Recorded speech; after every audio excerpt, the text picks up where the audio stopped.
kulanti wacan oo wanaagsan dhageystayaal kuna soo dhawaada qaybta 416aad ee barnaamijka tubta nabadda uu idiin soo saaro howlgalka qaramada midoobay ee kaalmeynta kala guurka Soomaaliya ee Antimis.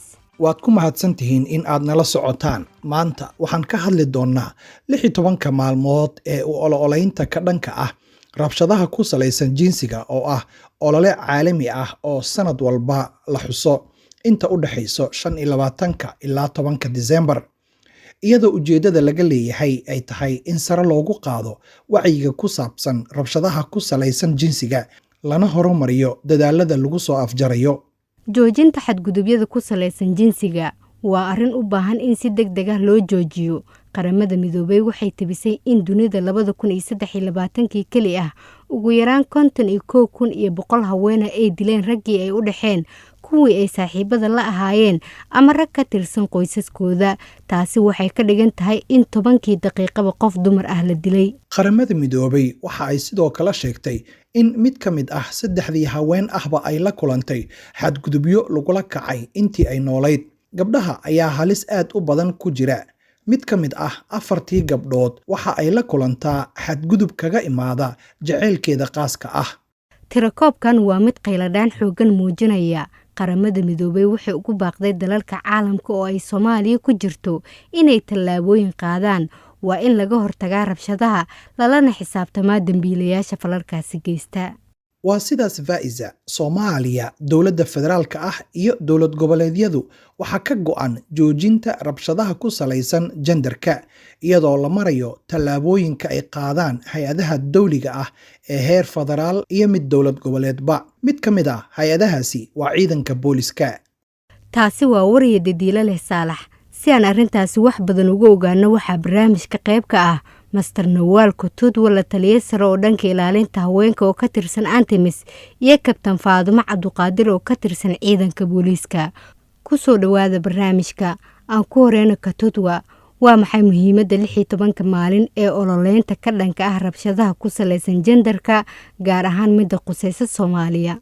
The 16 days of activism is very significant in that it draws attention to the need to end gender-based violence, especially ololaha 16 maalin ee joojinta rabshadaha ku salaysan jinsiga waa mid aad muhiim u ah waayo waxa aad loogu soo jeediyaa dareenka bulshada sidii loo joojin lahaa rabshadaha gaar ahaan haweenka iyo gabdhaha. rabshadaha noocan ah waxa inta badan lagula kacaa dhammaan qaybaha bulshada balse Soomaaliya halista ugu badan waxa ay soo wajahdaa haweenka iyo gabdhaha. ololaha ka dhanka ah rabshadaha ku salaysan jinsiga waa muhiim waayo 99% dadka ka samata baxay rabshadahan waa haweenka iyo gabdhaha. 98% ka mid ah tirada aan horay u soo xusnay waa haweenka iyo gabdhaha ku nool xeryaha barakacayaasha. khilaafka, faqriga iyo masiibooyinka dabiiciga ah waxa ay sare u qaadaan rabshadaha ku salaysan genderka. marka waa muhiim in uu jiro wacyigelin badan oo ku wajahan halista rabshaduhu ay leeyihiin iyo in ay jirto baahida in dhibanayaashu ay helaan adeegyada muhiimka ah ee ay u baahan yihiin. maxay tahay in la sameeyo si loo bedelo aragtida bulshada ee ku aadan xadgudubyada ku salaysan genderka? Thank you. One of the main causes of gender-based violence is the discrimination that women and girls face. mid ka mid ah waxyaabaha ugu waaweyn ee sababa rabshadaha ku salaysan genderka waa faquuqa ay haweenka iyo gabdhuhu wajahaan. marka waa muhiim in ay jiraan awoodsiinta haweenka iyo sinaanta xuquuqda aadanaha ee genderka. taas waa midda koowaad. arrinta labaad ee muhiimka ah waa awoodsiinta haweenka. inta badan rabshadaha ku salaysan genderka waxa ay la xiriiraan faquuqa haweenka iyo gabdhaha ka dhanka ah. Soomaaliya oo keli ah ma ahan ee inta badan caalamka haweenka iyo gabdhuhu waxaa loo diidaa fursadaha in ay iskuulaad ka aadaan, fursadaha shaqada, fursadaha ganacsiga. marka ay shaqo doontaanna xuquuq siman ma helaan. marka ay gabdhuhu goobaha shaqada shaqo ka helaan, nasiib darro haweenka iyo ragga isku mushaar lama siiyo iyagoo isku shaqadii qabanaya. marka waa muhiim in haweenka la awood siiyo waayo marka ay awood helaan waxaa u fududaanaysa haweenku in ay awood u yeeshaan in ay is-ilaaliyaan. Waa in haweenku ay awood u leeyihiin in ay tegi karaan maxkamadaha, saldhigyada booliska iyo goobaha kale ee cadaaladda ama amniga oo ay ka dacwoon karaan. Waxaan ognahay in qofka haweenka ah ee jooga Soomaaliya ay ku adag tahay in ay saldhigga booliska ka dacwooto sababo la xiriira in ay ka cabsanayso in sarkaalka booliska ay kula kulmi doonto saldhigga uu ku adkayn doono oo dabcan laga yaabo in uu dhaho orod walaalka, waalidka ama ninkaaga u sheeg waxaan. For a Somali woman to go and report to the police is very difficult because of the stigma that she is likely to face. Sidee ayay ururada bulshada caalamka sida qaramada midoobay u taageeraan dadaalada gudaha ee la dagaalanka rabshadaha ku saleysan jinsiga ee ka dhaca gudaha Soomaaliya? The United Nations works firstly with the federal government. Qaramada midoobay waxa ay la shaqaysaa dowladda federaalka ah iyo dowlad goboleedyada. Hadafkeena ugu muhiimsanna waa in aan la samayno shuruuc iyo siyaasado ka ilaalinaya qof walba rabshadaha genderka ku salaysan.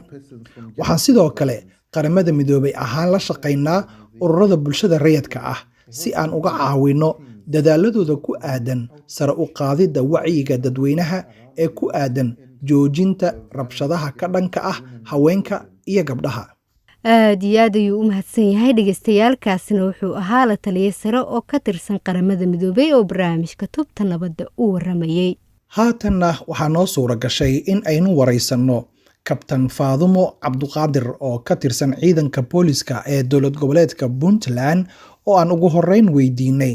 Kabtan Faadumo, adigoo mahadsan, waa maxay tallaabooyinka muhiimka ah ee ay ciidanka booliska Puntland fuliyeen ee ku aadan la dagaalanka rabshadaha ku salaysan genderka? booliska Puntland maadaama waqti badan shaqaynayay waxa tallaabooyin badan buu qaaday si uu maartay ula dagaalamo tacaddiga dhanka jinsiga. haddii aan kuwii tallaabooyinka ugu dambeeyay labada sano la soo dhaaf sanadkan iyo 2023-2024 aan maartay ka hadlo, waxa ugu horeeya oo ugu weyn booliska Puntland wuxuu ku dhaqmi jiray xilliga hore xeerkii booliska Soomaaliya ee 1972. sanadahan dambe waxaa la develop gareeyay booliska Puntland oo qayb weyn ka qaatay inuu develop gareeyo xeerka booliska Puntland.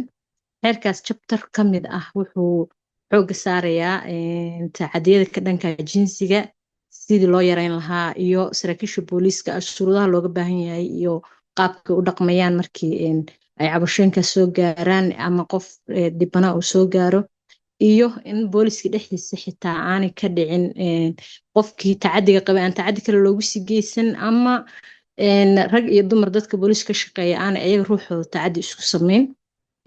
marka xeerkaas wax badan baa maaragtay arrintaas lagu lafaguray. hadda wuxuu marayaa golaha baarlamaanka, marxalad badan uu soo maray draftingkii iyo maxaan ku sheegaa golaha wasiirada, shaqo badan buu boolisku geliyey.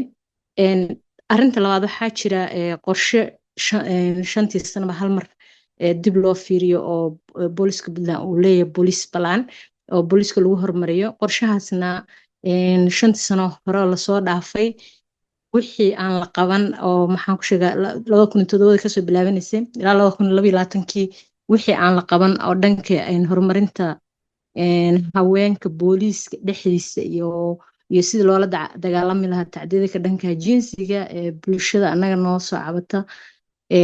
wax badan baa qorshaha 5 sano soo socota oo sanadka 2024 uu ku jiro lagu daray. waxyaabaha marka la qabto waxaa ka mid ah in qorshahaas aan ku darnay maxaan ku sheegaa meelo badan oo taabanaya wax ka qabashada tacdiyada ka dhanka jinsiga. waxaana ka mid ah in gobolada Puntland oo dhan ugu yaraan saldhigyada ugu waaweyn haddeer 52 saldhig baan leenahay booliis. saldhigyada waaweyn in la sameeyo qol u khaas ah maxaan ku sheegaa in lagula macaamilo dadka ka cabanaya tacdiyada ka dhanka jinsiga. waa gartay kabtan Faadumo, sidee ayay ciidanka booliska ula falgalaan bulshada deegaanka si sare loogu qaado wacyigooda oo looga hortago loogana jawaabo rabshadaha genderka ku salaysan? boolisku si guud si uu la dagaalamo dembiyada una ilaaliyo amniga guud wuxuu leeyahay qaabab kala duwan oo bulshada ula xiriiro waxaan leenahay department dhan oo la yiraahdo community policing oo noo qaabilsan sidii aan bulshada ula xiriiri lahayn qoladaas marka ayagu waxay noo qaabilsan bulshada ay nala wadaagaan waxa ay dareemayaan iyo waxa maxaan ku sheegaa cabashadooda annagana aan gaarsiino adeega u hayno marka talaabooyinka koowaad oo aan qaadno waxa waaye inaan hagaajino annaga adeegeena oo dadka booliska u shaqeeya rag iyo dumarba ay yihiin kuwo aan cabasho ama se ayagu dhibaato u sii geysan dadka laakiin ay ku kalsoon yihiin shacabku inay ku kalsoonaadaan shacabku inay maaragtay soo dacwoon karaan weliba markii laga hadlayo arrimaha tacdiyada ka dhanka jinsiga maadaama ay dadku dareemaan ceeb iyo maxaan ku sheegaa in qofkii ama xogtaada lagaa faafiyaa cid kale sii ogaataa taas macnaha waan ka hortagnay oo dadka waxaan ku qancinaa in ay maaragtay xogtooda secure tahay dad tababaran ay maaragtay shaqadan qaban doonaan waxaan arrinta ku gaarsiinaa shirar joogta ah baa jira oo qaybta community policing ay qabato weekly ah oo bilo ah ama sanadle ah sidoo kale waxaan leenahay department oo media noo qaabilsan website iyo dhul iyo maxaan ku sheegaa Facebook page iyo social media maaragtay waxaan ku active baan ka nahay dadka halkaas bay kala socdaa adeegyada hayno maxay tahay marka Kabtan Faadumo in la sameeyo si rabshadaha ku salaysan genderka loo ciribtiro yaase ka mas'uul ah in ay isbedelada noocan ah dhacaan horta markii laga hadlayo tacdiyada ka dhanka jinsiga booliska kaliya ma ahan dadka shaqada ku leh waxaa jira institutiono kala duwan kuwa dawli ah iyo kuwa aan dawli ahayn si loo ciribtiro waxay u baahan tahay in dhinaca walba bulshada laba u kala qaadaya systemka la dagaalanka ama systemka cadaaladda iyo bulshada u kala qaadaya labadaas bulshadana waxbaa jira laga doonayo systemka cadaaladda wax laga doonayaa jira oo anagu aan ka mid nahay oo meesha horta ay kasoo bilaabato markii laga hadlayo cadaaladda systemka cadaaladda markii weliba kiisaska ciqaabta oo ku jiraan kuwa tacdiyada ka dhanka jinsiga waxay ka bilaabataa booliiska marka si loo yareeyo ama loola dagaalamo booliiska waxaa laga doonayaa oo annaga aan mar walba ku howlanahay inaan adeegayga ka dhigno mid hufan oo maxaan ku sheega isla xisaabtan leh oo qofka bini'aadanka ah oo u soo dacwoodo ama se ay gaarto dhibaatadu uu kusoo macnaha uu kusoo dhiiranayo inuu usoo dacwoodo ama uu soo report gareeyo marka haddii systemkaas uu hagaagsan yahay qofku ku kalsoon yahay xogtiisa inaan banaanka u baxayn maadaama ay xasaasi xoogaa tahay uu ku kalsoon yahay inuu cadaalad ka helayo waxaa haddana loo baahan yahay hay'adaha garsoorka iyo xeer ilaalinta in ay ku adkaadaan xeerka la dagaalanka tacdiyada ka dhanka jinsiga ee Puntland wuxuu leeyahay kiisaska tacdiyada ah ama tusaalahan kufsiga lagama geli karo gorgortan oo macnaha qaab qabiil iyo qaab family lagama heshin karo in ay dhaqan geliyaan xeerkaas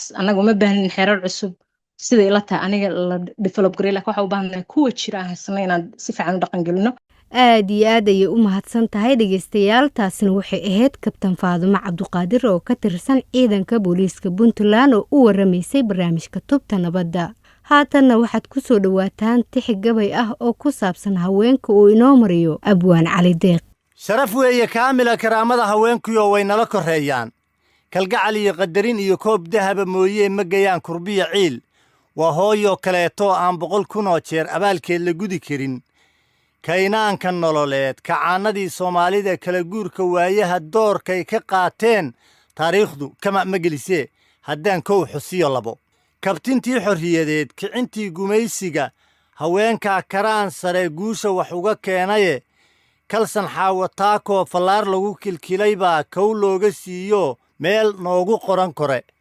kalahaadkii nagu dhacay raggu kaalintuu gabay dumarkaa u kacayoo kasabka nolosha qoyskiyo isku keenka shacabkiyo korkay waajib saarteen ma qof baa inkiri kara darajiya karaamiyo xilal iyo kuraasiyo koolkoolin badan bay kasab noogu leeyihin